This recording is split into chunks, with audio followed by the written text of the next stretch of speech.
Yeah, I think it does, if it was pulled. No, somebody pulled it. Laura Florio? Kate, are you signed up on this one too? Yeah. Okay. You want to spend all this money on legal counsel and things of that nature instead of maybe putting money towards resources to help the homeless. You say you do for the homeless. I'm asking you, what do you do? You say you want to find solutions. How? If you're unwilling to reach out to organizations that are willing to help, but yet you don't call anybody. You tell lies to the world and we're supposed to be okay with that? I'm not okay with that. This nonsense has to stop.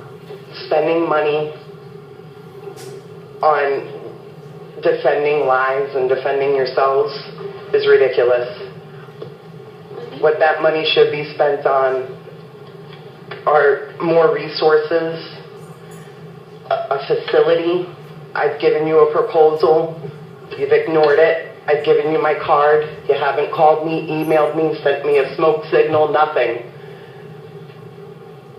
I'm trying to help you help the city, but yet you don't see that, nor do you pay attention when I speak. You want to talk about being rude and disrespectful? You, sir, are the one that's being rude and disrespectful. Thank you. Reverend Watts?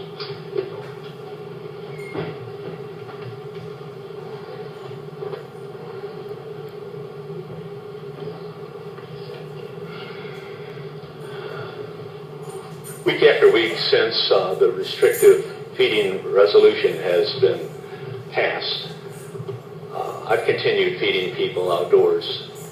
And lots of you have continued feeding outdoors as well.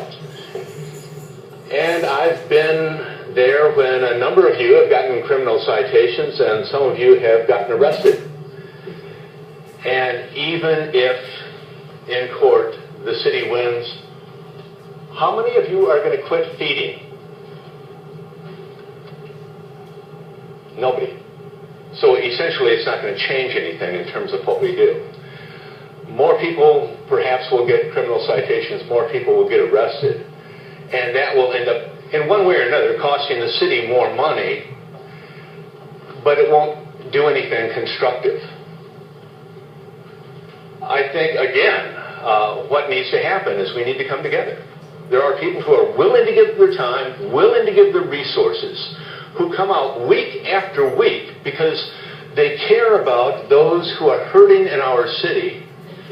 And the last thing that the city needs to do is to try to push forth laws that try to restrict in any way those who are willing to give their time and the resources to do some good. The law on feeding is morally dubious. Other laws that are discriminating against the homeless are likewise morally dubious. I think that a different direction needs to be taken, and I urge you to take a different direction. Thank you, Reverend.